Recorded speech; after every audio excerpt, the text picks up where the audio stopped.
Assalamualaikum, dear student. Today we will discuss class 8 subject science lecture 1 of unit 3 which is biotechnology.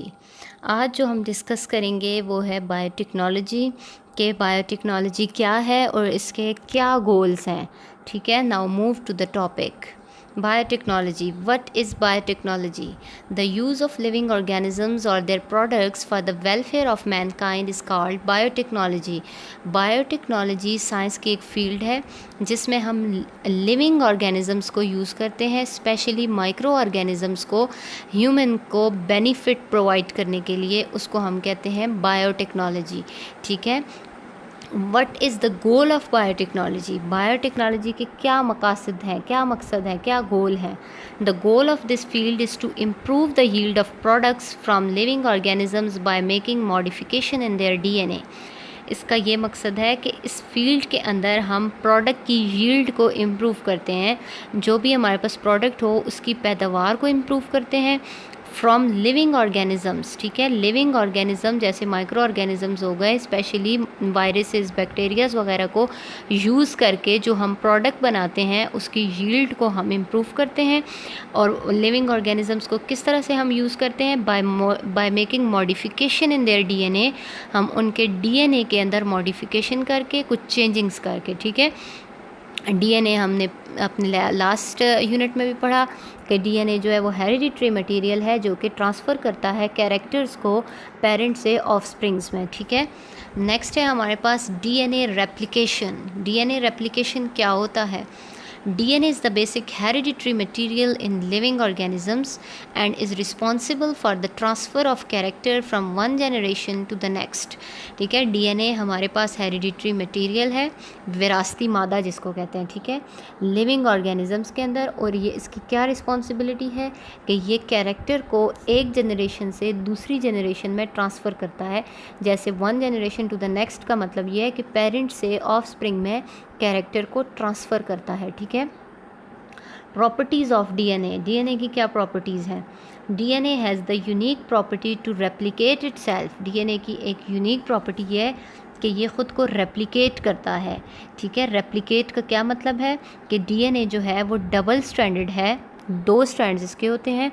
तो जब इसकी replication होती है तो ये अनवाइंड हो जाता है, अनजिप हो जाता है. इसके स्ट्रैंड जो हैं वो खुल जाते हैं, जिस पोर्शन से इसने रेप्लिकेट होना होता है वो खुल जाते हैं आपस में, और दोनों स्ट्रैंड जो है एक एक नया डीएनए बना देते हैं. इसको कहते हैं रेप्लिकेशन. ठीक है, during replication process the DNA makes similar copies of itself.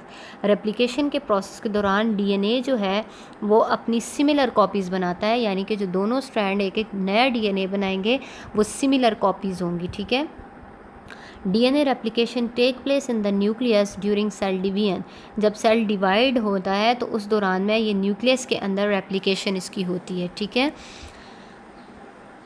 Steps involve in DNA replication. देखते हैं कि कौन कौन से स्टेप्स हैं जिनमें डीएनए रेप्लिकेशन होती है. ठीक है, first step unwinding of double helix structure of DNA. Unwinding होती है, जो हमारे पास डबल हेलिक्स स्ट्रक्चर है, डीएनए के जो 2 स्ट्रैंड्स हैं वो अनवाइंड होते हैं, खुल जाते हैं. ठीक है, डीएनए की जो स्ट्रक्चर है उसमें हमारे पास नाइट्रोजीनियस बेसिस या जिनको न्यूक्लियोटाइड्स भी कहते हैं वो मौजूद होती हैं, उनकी आपस में बॉन्डिंग हुई होती है. ठीक है, तो वो खुल जाती है, वो हाइड्रोजन बॉन्डिंग होती है, वीक हाइड्रोजन बॉन्डिंग, वो खुल जाती है. तो ये हेलिकल स्ट्रक्चर जो है वो अनवाइंड हो जाता है या अनजिप हो जाता है. The 2 strand separate each other. ठीक है, दोनों स्ट्रैंड जो हैं वो सेपरेट हो जाते हैं एक दूसरे से. सेकेंड स्टेप में हमारे पास क्या है? Each of the strand produce new strands using 4 type of nucleotides. अब ये जो स्ट्रैंड सेपरेट हुए हैं ये दोनों स्ट्रैंड एक एक नया डीएनए बनाएंगे इन्हीं 4 टाइप्स के न्यूक्लियोटाइड्स को यूज़ करके. इन न्यूक्लियोटाइड्स को हम नाइट्रोजीनियस बेसिस भी कहते हैं, जिनमें हमारे पास एडेनिन, गावानिन, साइटोसिन एंड थायमीन, ये 4 न्यूक्लियोटाइड या नाइट्रोजीनियस बेसिस होती हैं जो आपस में बॉन्ड की होती हैं और इनके दरम्यान में वीक हाइड्रोजन बॉन्डिंग होती है. ठीक है, 1 DNA molecule produce 2 daughter DNA molecule, एक DNA से 2 डॉटर DNA मॉलिक्यूल बनते हैं। वो इसी तरह से कि ये DNA जो है ये अनजिप या अनवाइंड होता है, तो इसका दोनों स्ट्रैंड में से एक एक नया DNA मॉलिक्यूल बन जाता है, ठीक है। The 2 daughter DNA are the exact copy of each other, तो जो दोनों डॉटर DNA मॉलिक्यूल्स बनते हैं वो एग्जैक्ट कॉपी होती हैं दोनों एक दूसरे की। ये हमें DNA का स्ट्रक्चर नज़र आ रहा है कि जो डबल हेलिकल स्ट्रक्चर है उसमें बेसिस मौजूद हैं, वो यही नाइट्रोजीनियस बेसिस या न्यूक्लियोटाइड्स हैं। अब वो जो हमारे पास डबल हेलिकल DNA का स्ट्रक्चर है वो अनवाइंड हुआ है, दोनों स्ट्रैंड सेपरेट हुए हैं और दोनों स्ट्रैंड ने एक एक डॉटर DNA बना लिया है इन्हीं न्यूक्लियोटाइड या नाइट्रोजीनियस बेसिस को यूज़ करके, ठीक है। नेक्स्ट है हमारे पास relationship between DNA, genes and chromosomes. Chromosome का, DNA का और जीन्स का आपस में क्या रिलेशनशिप है, ठीक है। DNA, genes and chromosome are relate to each other. DNA, genes और क्रोमोसोम्स जो हैं वो रिलेट करते हैं एक दूसरे के साथ। First of all DNA which is known as deoxyribonucleic acid. DNA is a hereditary material which carries all information from parent to the offsprings, ठीक है। DNA एक हेरिडिटरी मटीरियल है जो कि इंफॉर्मेशन को कैरी करता है पेरेंट से ऑफस्प्रिंग में, वालिदैन से बच्चों में जो कैरेक्टर्स ट्रांसफ़र होते हैं वो DNA लेके जाता है, ठीक है। ये हमें डबल हेलिकल स्ट्रक्चर DNA का नज़र आ रहा है जिसके अंदर कलरफुल नाइट्रोजीनियस बेसिस हैं, एडेनिन, थायमीन, गावानीन और साइटोसिन, ठीक है। तो ये हमारे पास डबल हेलिकल स्ट्रक्चर है DNA का which is the hereditary material. Next है हमारे पास जीन्स। जीन्स क्या है? Genes is the basic unit of heredity. Heredity का बेसिक यूनिट है genes. Genes occur in pair and located on the chromosomes. Genes जो है वो पेयर की फॉर्म में पाई जाती हैं, एग्जिस्ट करती हैं, और लोकेट कहाँ पे है, इनकी लोकेशन कहाँ पे है, क्रोमोसोम्स के ऊपर, ठीक है। And each heredity character in an organism is control by a pair of genes, ठीक है। हर हेरिडिटी कैरेक्टर को ऑर्गेनिज्म के अंदर कंट्रोल कौन कर रहा होता है? पेयर ऑफ जीन्स, क्योंकि हमने कहा है कि कैरेक्टर्स जो पेरेंट्स से ऑफस्प्रिंग में ट्रांसफ़र होते हैं उन कैरेक्टर्स को, उन हेरिडिटी कैरेक्टर्स को पेयर ऑफ जीन्स जो हैं वो कंट्रोल कर रहे होते हैं। तो ये इनका आपस में एक रिलेशन है, ठीक है। नेक्स्ट है हमारे पास क्रोमोसोम्स। क्रोमोसोम्स क्या है? Chromo mean colour and soma mean body, ठीक है। Chromo mean colour and soma mean body, it's mean कोई कलर बॉडी है, ठीक है।